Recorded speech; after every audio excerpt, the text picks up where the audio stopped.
Welcome to Eggshell Transformations, a podcast for intense people. My name is Imi, and I'm here with you on the journey. Hi everyone! In this episode, we will speak to Melissa, who was actually our first podcast guest. Melissa has just published an amazing book about highly sensitive children. Well, as you know, this is a really underserved population.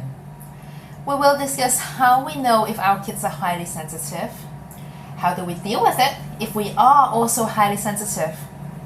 Meaning if we are highly sensitive parents. What do we do when we see our kids suffer or struggle? And also we talk about how we can set boundaries with highly sensitive children without hurting their feelings. If you're interested in this topic, absolutely listen to this. All right, now to Melissa. Hi, Melissa. Hi again. Long time no see. Hi, Imi. Always a pleasure to see you. How are you today? Pretty good. Thank you. Well, a lot of exciting things has happened in your world since we last spoke. Can you tell us a bit about your new project? Yeah, I'm so excited about this new project. So I released a children's book called Rico the Race Car. It's beautiful. And thank you. The illustrator did such a beautiful job. And I'm really excited about this project because it is designed not just for sensitive children, but also for sensitive adults. And so it's a really cool way to help children and their parents, educators, the adults in their lives at the same time. Yeah. We wrote this book so that young children that are highly sensitive feel understood and seen. They recognize themselves in Rico, this race car, who, is a little more high needs than his friend who's a van. But he goes through some challenges and is given some support and some tools to navigate his sensitivity and comes out on the other side of it being thrilled that he's highly sensitive because he's learned how to navigate it, how to use it for his best. Yeah. That is a wonderful story. And I think we will come back to your book for sure. Let's go around and talk a little about what we will discuss today. And then maybe in the end, we plug the book again. Probably people will understand the genesis of it a lot more. So today we plan to talk about highly sensitive kids and parenting, which I don't think I have any guests in the past specifically address this. And it's such a pertinent topic. I don't know why I haven't done that. And that's where you come in. Yes. And I know, so there are two types and they overlap. Some parents suspect that their kids are highly sensitive and they don't really know what to do with it. In other times, parents themselves are a highly sensitive person and it does affect their parenting. And so perhaps we can talk about both. Yeah, absolutely. For parents whose children might be highly sensitive, I mean, how would they know it? What are some of the signs? Because, it's not something that they can go to a psychiatrist to get a diagnosis for. This whole idea of being highly sensitive is not in the diagnostic menu. So How would parents know and where can they seek help? Great question. So, it's a great question. It's a kind of a challenging one to answer because I always say no two highly sensitive people look alike. We're like snowflakes, we have similar characteristics, but they show up differently. So in a very young child, infancy and the toddler years, these kids tend to have big reactions. They may have trouble sleeping. They may have some sensory sensitivities, like when you go to change their clothing or their diaper or bathe them. They might need like a gentle transition into those things, like these abrupt scoop them up, do this, do that. The babies that can handle that are a little more what I would call easygoing. I'm using a general label, not a judgment in that. Typically underlines. Exactly. And so once we get into the, more of like the toddler preschool years, these children tend to have breakdowns over things that they want. They wanted the red cup, not the blue cup, or they don't want to stop what they're doing because they're so into it, or they just feel their feelings in a really big way. A lot of crying or a lot of joy, like exuberant joy, they're generally again, no judgment when I say this, a little more difficult to be with, a little more challenging to be with. They also may respond to our emotions as the adults. They may pick up on what's going on for us. Elaine Aron, who sort of coined the work in the late 80s and 90s, she uses this model of DOES, which stands for depth of processing, overstimulation, emotional sensitivity, and sensing subtleties. Those are the 4 qualities that we're looking for.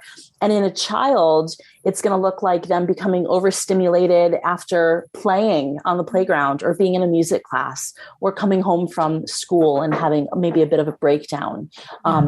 Even really fun things can be overstimulating. It's not just the unfun things that can be overstimulating for these children. So they need downtime. They need periods of rest, of destimulation. And as they get a little bit older, once we're into the school age years, they may struggle socially with other children. They may not understand why kids are mean. They might have big questions about the world and the universe and life and death and why. They ask a lot of why questions. They have this desire to understand. Inquisitive. Very inquisitive. But they're usually asking bigger why questions, like, why do people have to die? Not, why can't I have ice cream for breakfast? Right? They're asking these really profound, meaningful questions most of the time. Yes. Sometimes sensitive children are what we would also call old souls. Yes. They have this maturity and immaturity at the same time. This maturity about life, but this emotional immaturity because it really needs to be nurtured. And what I mean by that is because highly sensitive people have such a broad capacity to experience and process emotions, it's going to take us longer to really own that, to grow into that emotional body. So in the early years, they may look emotionally mature and savvy, while also being immature and unable to handle the emotions at the same time. There's this paradox that goes on. Yes. And it's almost because our emotional body, I think about like a golden retriever puppy, if you've ever seen one, where their body is too big. It's like they don't fit in their body properly. They're joyful and exuberant, but they don't fit in that body in the right way. I think about highly sensitive people and their emotional body in the same way. In our early years, we're trying it on, we're figuring it out, but we're not really fitting in that body in the right way, which is why so much of my work with parents is around emotional literacy, helping children to identify and express their emotions in appropriate ways. Because once a highly sensitive child gets that, the world is their oyster. That's like one of the hardest things for sensitive people in adulthood. And it's usually because we don't get it in our childhood. I have to say, you are such a great speaker. Oh, thank you. Yes. And what is it that's often missing in these people's childhood? Yeah, so I think it's just that. It's this, let's call it like a modeling of emotional health. One example that I always love to give, I was working with a client several years ago. Mom is highly sensitive, dad is highly sensitive too. And they have what a pair. Highly sensitive. Yeah. And when there are 2 highly sensitive adults, it can go a couple of different ways because so much of this has to do with adults healing their own wounds, feeling mature in their emotional capacity, right? Being able to handle whatever life brings with honesty and authenticity and presence. And I was working with this family some years ago, and mom was sharing an example with me. She was in the kitchen doing something, and her daughter at the time was like about 3, maybe 4 years old, and came in and said to her mom, "Mommy, are you happy?" And mom was not happy. Mom was stressed out. She was busy cooking. She was dealing with life. Life is challenging, even for everybody. Life is challenging. It's got ups and downs, but some days we have bills and a to-do list and we have errands and we have work and the dog won't stop barking and the other child is crying. Life is just hectic. And mommy turned to her daughter and she said, "Yes, I'm happy," because mom wanted to protect her daughter from her own stuff. And I lovingly said to mom, No, because what you're doing is you're teaching your daughter that stressed out mommy is happy. And so your daughter is learning a misidentification of what happy is and what stressed out is. And in an age appropriate way, you can turn to her and say, no, mommy is not happy. Mommy is very busy. Mommy feels overwhelmed. Mommy feels yucky. We don't have to use very specific language with young children. We can use other terms. But when we are honest with a child about how we're feeling, and then we show them what to do with it, we show them how to move through it, we show them how to process the emotion, then they learn. Then they don't feel like they have to be protected from life. I think a lot of highly sensitive adults, and you might see this in your work because I don't work with that many highly sensitive adults, feel like they just can't handle life. They can't handle the emotions. And they just want to hide because they never learned how to deal with them. They never learned from their mom how to deal with overwhelm or yucky or stressed out. They were told to put a happy sticker over it and say, I'm happy, and pretend. And that doesn't work for sensitive people. I don't think it works for anybody, but it really doesn't work for sensitive people. Yes, the happy sticker. And I think the happy sticker syndrome is all around grown-ups, teenagers, children. And it's really hard for sensitive people who feel so much. Yes. And it doesn't serve us because then when we become adults, we learn that we have to numb the unwanted emotions, or we have to hide from them, or we cope with them. But we have healthy tools and strategies to move through them. And what the emotions really want are to be fully felt and experienced, and then they dissipate. And we can teach children how to do that. Then we're doing multiple things. One, we're helping them into adulthood. Sometimes when people ask me what I do for work, I say I help parents raise children who won't have to go to therapy. And I'm being a little cheeky because, of course, therapy is not just for people who don't know how to navigate their emotions. However, in my experience, a lot of highly sensitive adults do go to therapy because this is one of their core wounds, that they don't feel safe in life because they don't feel safe with their emotions. They don't feel safe within themselves. And so when we teach this to children at a young age, we help them move into adulthood, but we also help them become joyful children. We help them be children that are delightful to be with. And part of why I use this metaphor of the race car in this book is I use this metaphor in all of my work. I talk about the highly sensitive child like a race car, and the non-highly sensitive child like a Prius, like an easy to drive, low maintenance vehicle. If we don't service a race car and meet all of its needs, it's going to break down. It's not going to show up in its fullness. But when we really love that, the race car analogy is one that I've used for a long time. Yeah. Where when they're powerful, they're like the most expensive race car everyone wants, but you need good fuel. Yes. And it requires much more maintenance. It requires a lot from us. Whereas that lower maintenance vehicle doesn't ask a whole lot of us, but even in its top performance, it's a little underwhelming. It's not the most fun car to drive on the road. The race car is, but it takes a lot of work and effort and energy to keep it in that performance. And when we start in the early years, helping children navigate their emotions with confidence and clarity, they learn how to become their own mechanic for the most part, really learn how to advocate for themselves, take care of their own needs, keep themselves in this top performance. That's why it's so impactful. Awesome. That's just, I don't know. I don't have anything else to add. I just love the analogy of becoming their own mechanics. If all of us can do that, what a wonderful world. Yes. And they will no longer feel unsafe in their own heart, in their own space. Exactly. And to bring that happy face sticker back into it, I think what happens for a lot of people, let's say you're looking at your gas gauge and it says it's empty. And you think to yourself, oh, well, it's empty.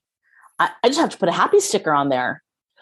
Now your car is going to run out of fuel. Now you're not going to perform properly because you're not meeting your needs. You're not looking at the check engine lights, at the indicators, at the subtle opportunities before the real breakdown in life happens. And so when children learn that they don't have to happy face sticker over everything, that they can handle, oh, my gas tank is low. What am I going to do about it? I'm feeling overwhelmed. What am I going to do about it?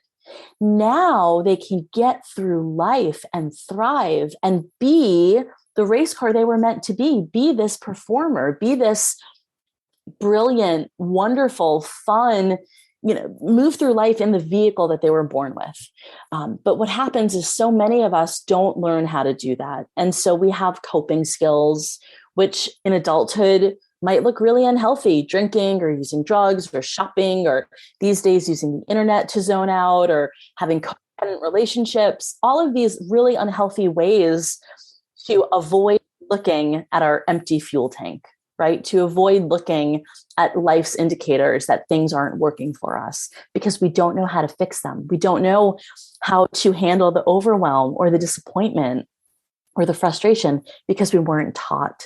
And so we have to learn it in adulthood. And look, it's never too late to learn it. Many of us, personally, I learned most of it in my adulthood, which is why I do the work that I do, right? Thank you. When we can give this to children early on, man, what a leap they have. It's like hitting the turbo and just speeding off through life and just zooming around. And it really gives them an opportunity to avoid having to do so much repair work down the road. Absolutely. But going back to being a parent of a highly sensitive and very intense child, what do we do when we see them struggling, when we see really extreme reactions, when we see them struggling in school with peers, we see them scaring other people away. And we want to help, but we don't know how. Yeah. So I always say that sensitive children tend to struggle most with social relationships. Usually they do okay academically in school, but it's the interpersonal relationships that are more challenging for them. So the first thing I would do is empathize and really validate their experience and say things like, this is hard for you. This is painful. This is upsetting. I can see that you're having a hard time.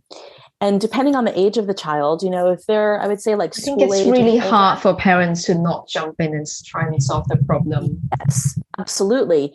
And to remember in those moments that the jumping in robs the child of the opportunity to learn to do it for themselves.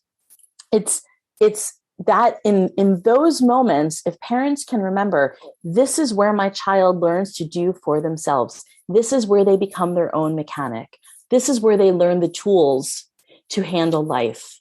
And it's not to say that we want them to drown in the struggle, but in a little bit of struggle with support, resilience is developed. This is really learn how to blossom into who they're meant to be, how to handle adversity and conflict and disappointment and upset. When we rush in to save them, they learn that they're helpless. They learn that they can't take care of themselves. That's not what we want to teach them, And I get it that in those moments, it's really hard to handle our own discomfort. That's our work. That's our work as the parent and the adult. That's where our growth comes in, right? When we can see their struggle and lovingly support them in the struggle and guide them and ask them what they need from us and sort of coach them through it, then they learn to be able to do it for themselves, which is the ultimate gift, right? When we rush in to rescue them and save them, what we're teaching them is that they can't do it for themselves. And essentially what we're teaching them is codependency, right? We're teaching them that we're the ones who can do for them because they can't do it. It's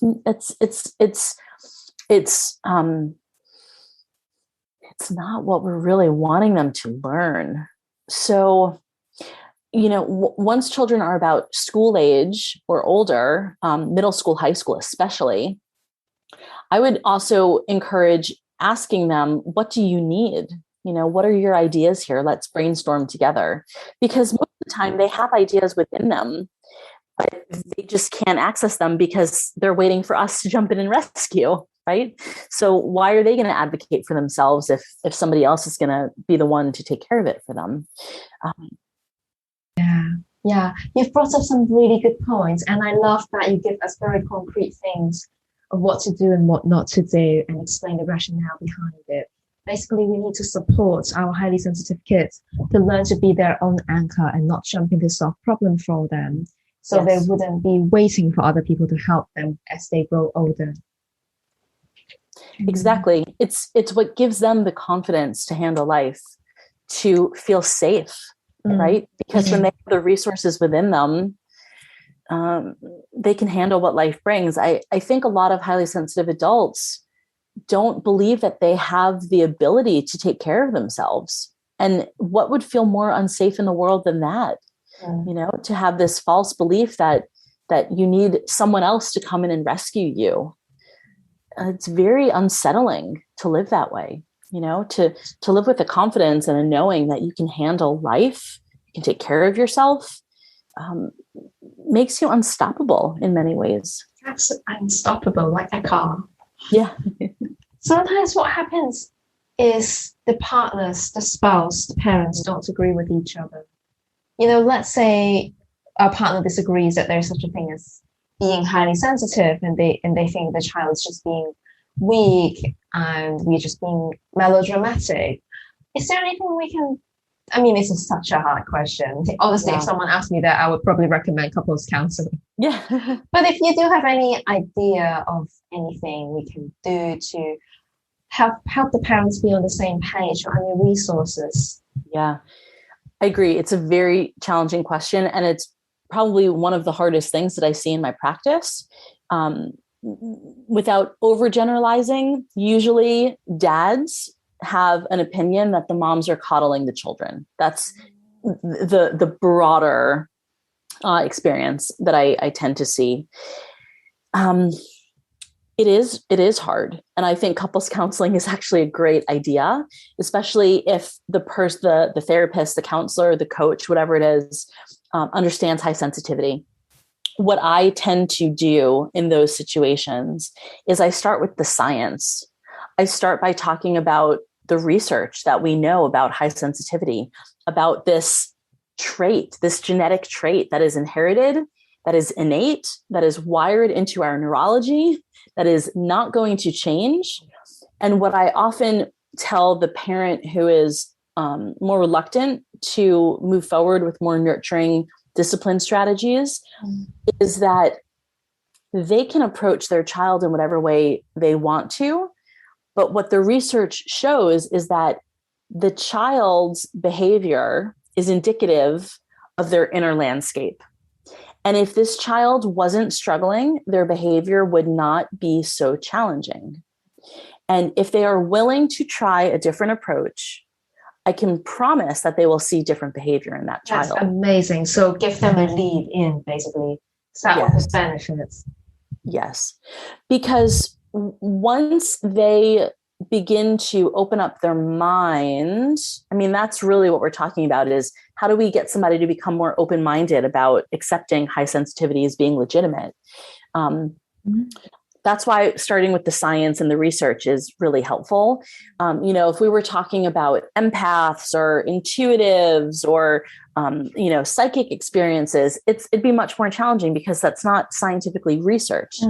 But the trait of high sensitivity is, and you're right, it's not in the DSM-5 because it's not a disorder. It's not something to be treated or remedied. So the way that I always like to explain it is an extreme temperament type. Yes. And someone is just on the further end of the same spectrum where everyone is on.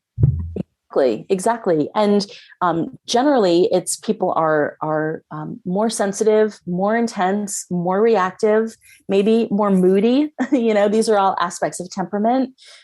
Usually less adaptable to change. Yeah. And so I like to start with the science, with the research. Elaine Aron's work in talking about temperament, which was defined by, I believe it's doctors Thomas and Chase. Don't quote me on that. I always get their names a little bit wrong, but they're, the child development psychologist who coined the aspects of temperament. When we go to that, usually a reluctant parent is a little more open.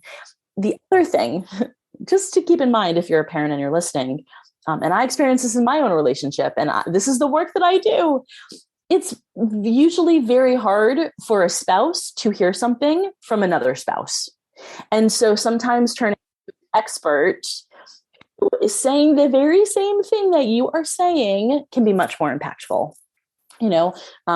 Because in our own, in our intimate partnerships, we fall into our childhood roles, into our childhood wounds, into our childhood attachment styles. And so we can become triggered when our partner is telling us something, because now it's our mother or our father or somebody else who's speaking to us. And we're just going to push back against them because it's our childhood wound speaking. And so sometimes just turning to an expert and bringing them in to offer some of this information, even if you've already given it to your partner, might be really helpful. Usually parents are more willing to hear it when they're paying somebody an hourly fee and this is somebody's profession, than when it's coming from you as a parent, as a partner who said, well, I heard it on a podcast, or I read an article on the internet. That usually doesn't have the gravitas that working with a professional does. Such a good point. Yes. Honestly, any so-called expert or authority or outside forces would be useful as a buffer. Yes. I've got so many questions. Do you think the world, oh gosh, we're short of time. Do you think there's a tendency that the world pathologizes HSP kids? Mm-hmm. I do. I think the world that we live in right now, people are looking for a quick fix and a diagnosis and a pill or a therapy to fix, I'm using quotes, to fix the child. Yeah. And I sort of get it, because the fix for highly sensitive children is deep understanding and patience and compassion and working on ourselves. And that's uncomfortable for a lot of people. And it takes much more inner work than giving a child a medication or sending them to therapy and saying to the therapist, fix my kid, something's wrong with them. And so, I do think there's almost a desire for a lot of parents to be able to pathologize what's going on, because then it's not about them. It's not their approach. It's not their discipline style. I think the other thing is that high sensitivity, when you were asking me earlier, what does it look like in children? Depending on the lens that you are looking at that behavior through, I'm looking at it through the lens of a coach that works with parents of highly sensitive children. So I'm always looking through the lens of sensitivity first.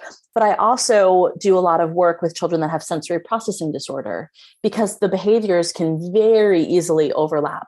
You may have noticed that I talked less about sensory discomfort, children who are particular to certain clothing or foods or textures or light, kids that are bothered by noises or easily distracted, because those are generally more indicative of a sensory issue, or maybe some ADHD, or maybe a child has some anxiety disorder that's legitimate, that overlaps with the high sensitivity. And so a pediatric occupational therapist or a child psychologist or a pediatrician is looking at that behavior through their own lens. And so they are pathologizing this behavior and maybe looking for, where are these behaviors showing up in the DSM-5? Oh, this child has ADHD.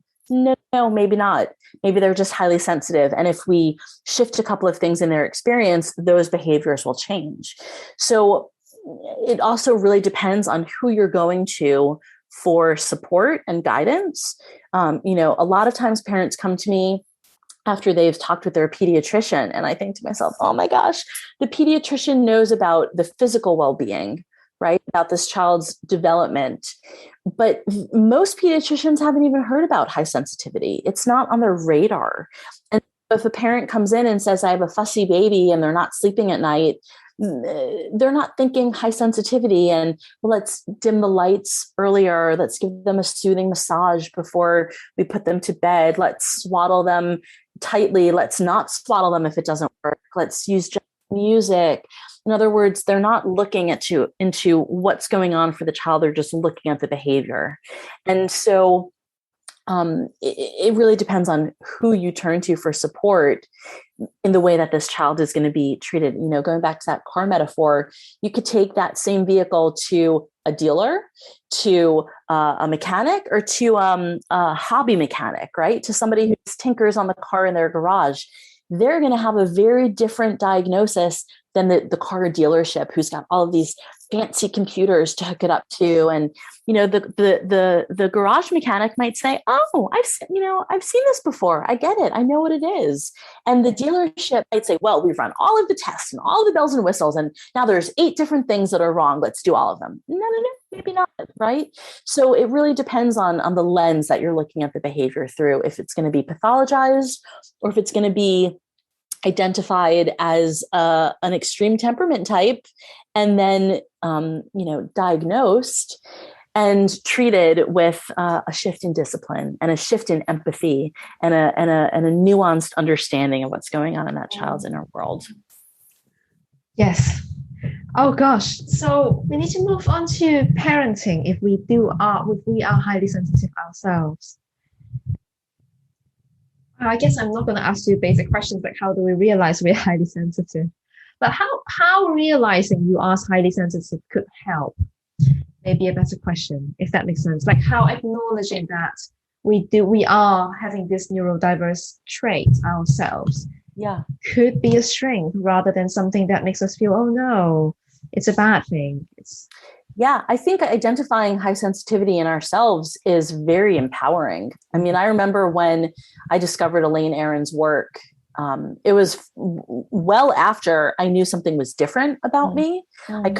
I couldn't identify it. It's almost like if you ever had the experience of smelling something familiar and recognizing it, but not being able to label what it is, like if you smell a perfume and you recognize some of the floral notes, but you can't identify what they are. And then you read the label on the perfume, you say, oh, gardenia.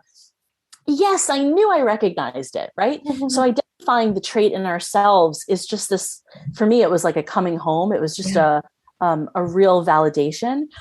But the thing that I really want to point out here is that there are plenty of highly sensitive adults who had wonderful childhoods where they were nurtured and they were seen and they were given emotional language and they didn't grow up with big wounds or real deficiencies in the way that they can move through life. And so being highly sensitive is not a challenge for them, because they've always had this innate understanding of how to take care of themselves. Mm-hmm. Most highly sensitive adults who are looking for support or who have this like aha resonance, like I was describing, we struggled in our childhood. And so we had to do a lot of work to feel whole in ourselves as adults. And so there are plenty of highly sensitive people who've just been pretty even keeled their whole life because they were nurtured properly. So being a highly sensitive adult is not indicative of struggling or having a hard time or feeling unsafe in the world.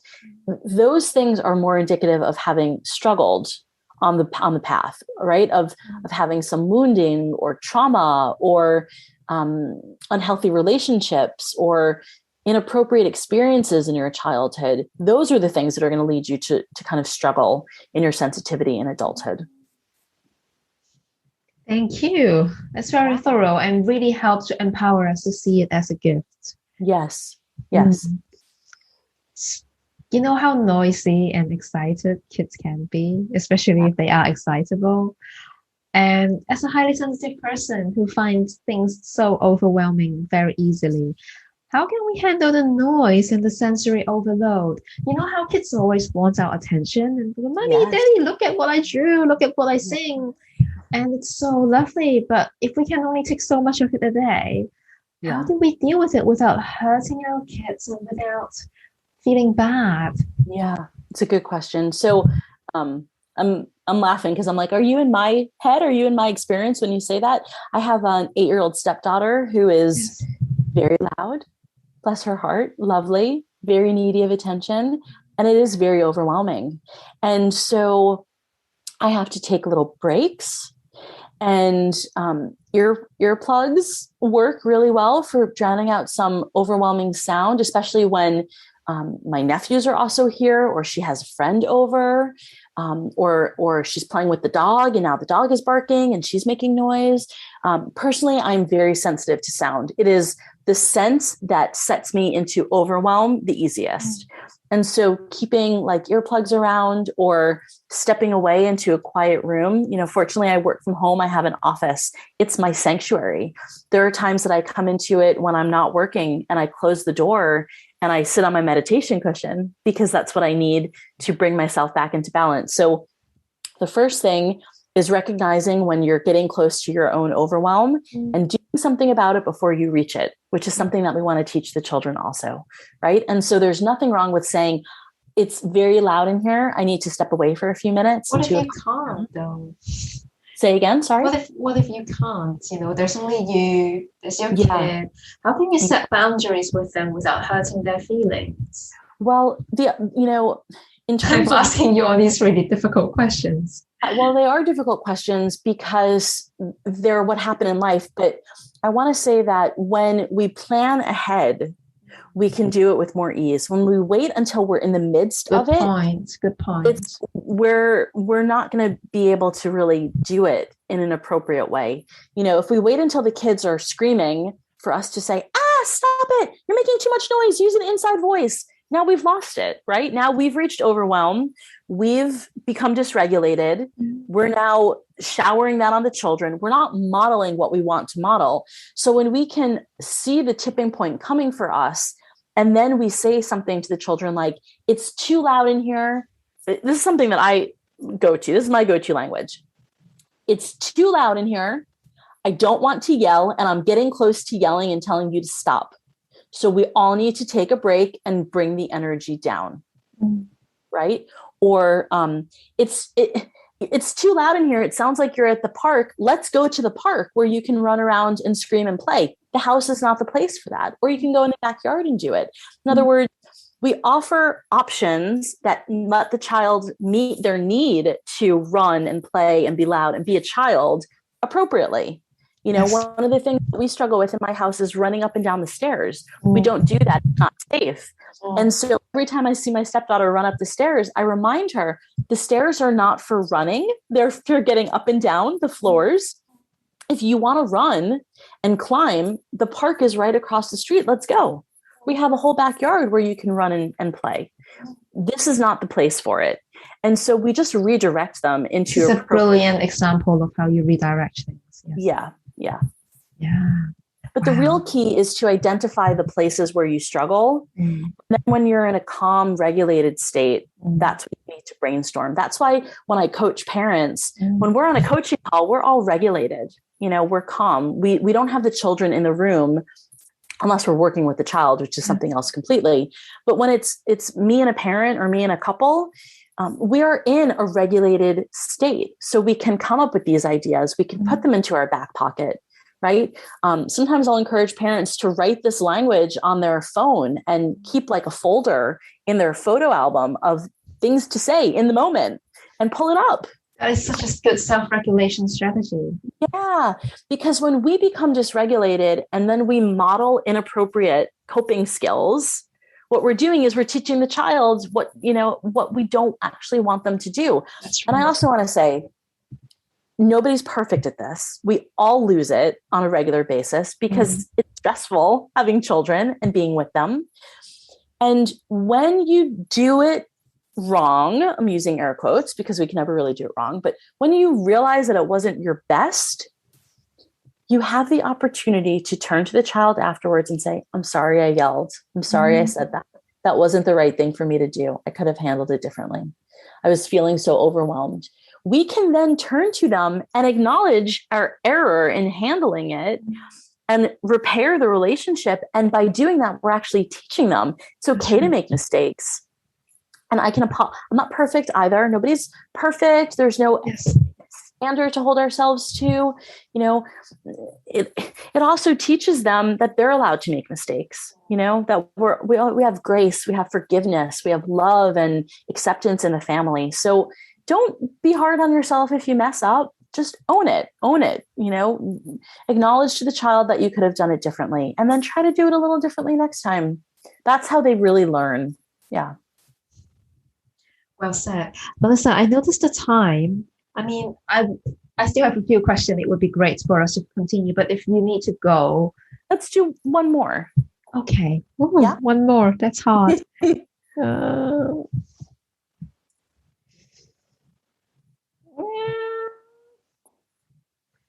Thinking. Okay, one more.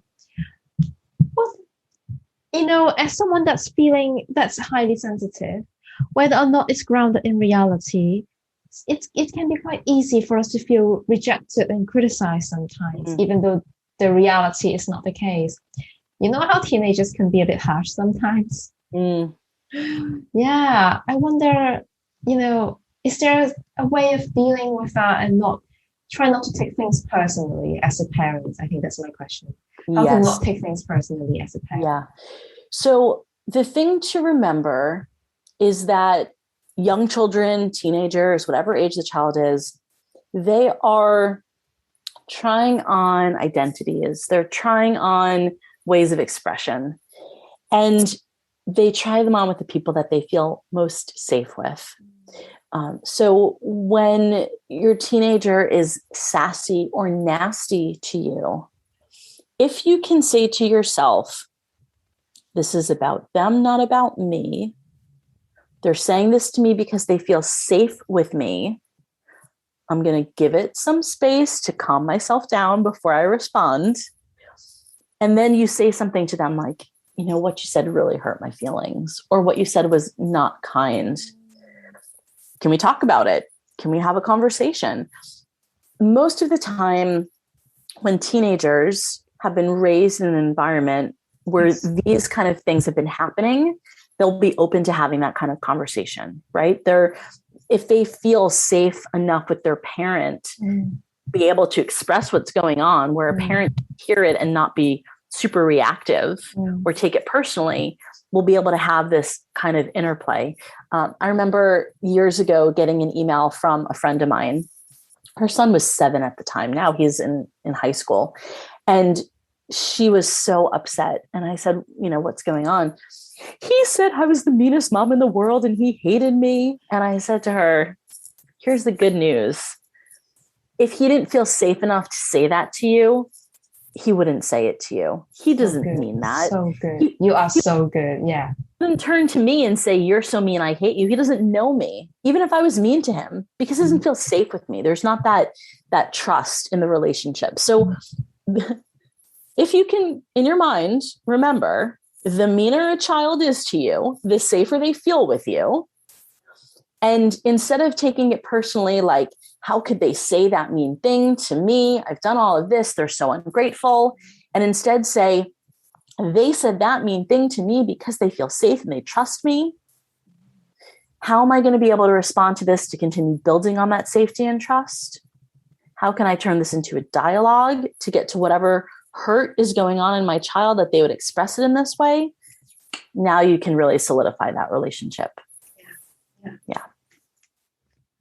Thank you so much, Melissa. You are such a mountain of gems. Every time I talk to you, I download so much wisdom. And can you believe it? You were my first guest of this whole little podcast that I'm doing. And that is still one of the most popular episodes. Guys, go back and revisit it. And she shared so much. And people have emailed me to tell me how they find your metaphor of the color and everything really useful. And today you've done it again. Thank you, Emmy. It's always such a pleasure talking with you. And I'm overjoyed every time we get to spend time together. Yes. And your dog has behaved today. All right. Well, I will let you get on with your day, but please, can we talk again? I really want to. Anytime. It's always a pleasure. Yeah. And if there's anything I can do to help you as well, let me know. Likewise. Thank you. No. Hey, thank you so much for tuning in. For more, please head to eggshelltherapy.com. There you will find more stories, articles, and resources for people just like me and you. Bye now. Keep putting one foot in front of the other. Moving forwards, never looking back. Just one more foot in front of all those countless others, and we're there.